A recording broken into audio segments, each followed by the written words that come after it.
In our last CX Masterclass, we designed a customer journey map using a practical example of a restaurant.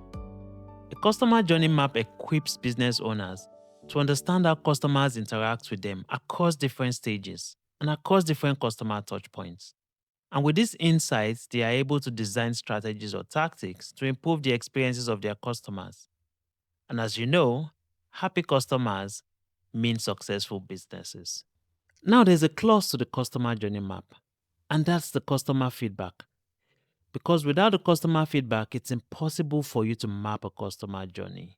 It's impossible for you to gain insights into how customers feel when they interact with different touch points of your business. And this is the crux of today's discussion. One of the ways to get customer feedback is through a simple customer satisfaction survey. And that's establishing how satisfied customers are when they interact with your business or with touch points of your business.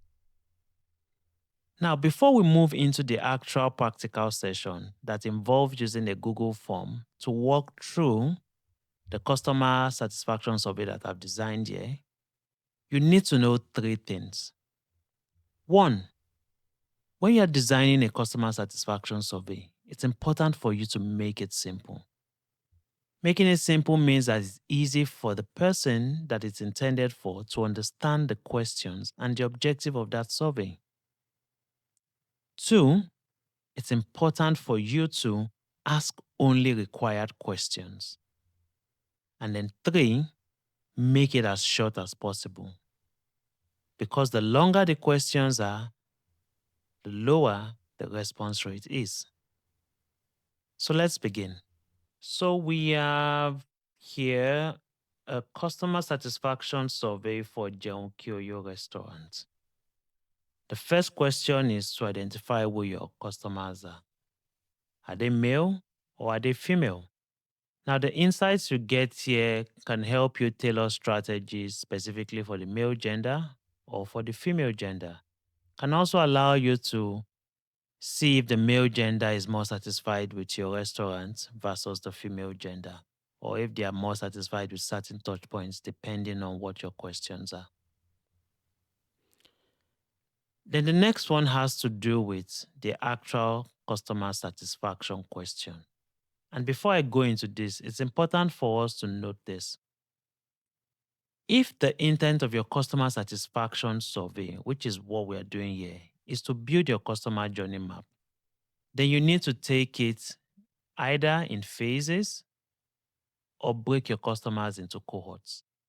So when I mean in phases, I mean you may decide to focus on a particular customer journey stage, say maybe awareness, and then focus on the customer touch points, which may have been the billboard or maybe your social media channel.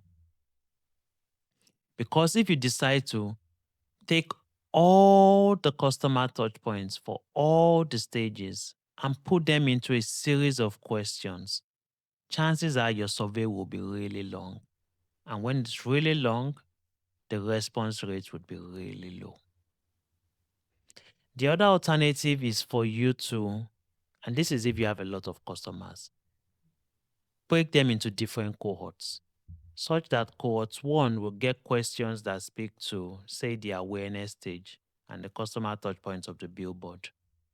And then cohort two would say deal with the purchase stage, and then deal with maybe customer touch points of maybe the meals or the service attendants or the dining area and things along those lines. Do you understand where I'm going here? Such that because you now have different cohorts with different survey questions, when those insights come in, you can put them together and get a sense of how your customers feel across those different stages and across those different customer touch points. So let's continue. The survey we are working on now speaks to the purchase stage, just so you know. Now, the first question here is please rate your experience with the service attendant during your most recent visit.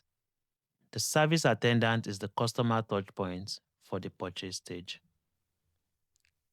Now, a customer satisfaction survey or question rather would have a scale of either 1 to 5 or 1 to 3. 1 to 5 being 1 is very dissatisfied and then 5 is very satisfied.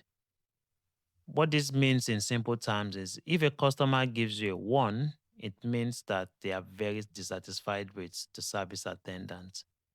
If they give you a 2, it means they are dissatisfied with the service attendant. If they give you a 3, it means they are indifferent about the experience with that service attendant.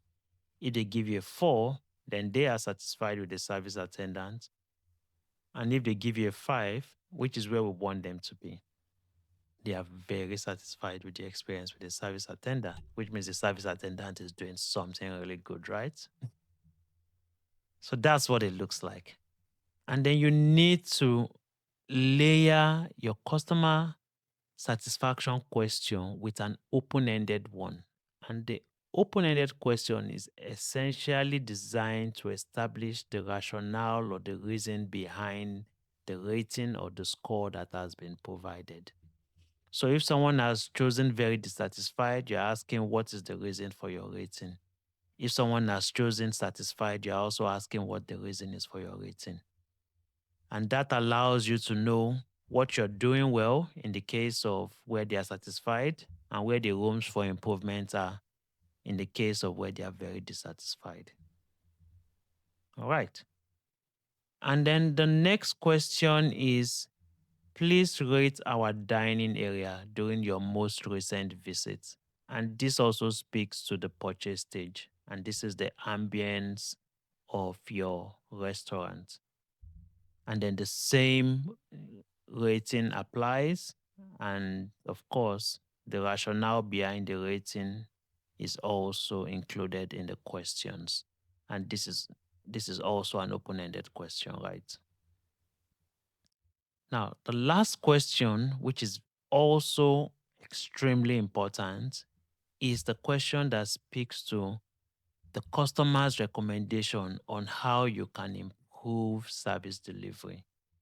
And that is, what could we do to make your experience with us better? The insights you get from these open-ended questions can be invaluable to you because it also might help you with coming up with the tactics that would improve the experience of these customers because you know what they have said. And if a lot of them are saying about the same thing, then you know that, this tactic should be explored. So this is a simple customer satisfaction survey. Next week, we would look into how to analyze the insights from this survey and how those insights can plug into your customer journey map.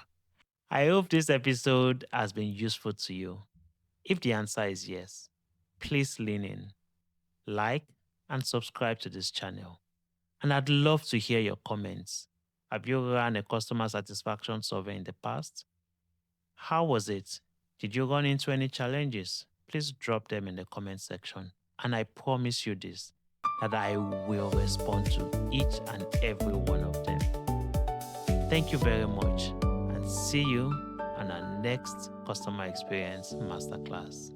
Take care.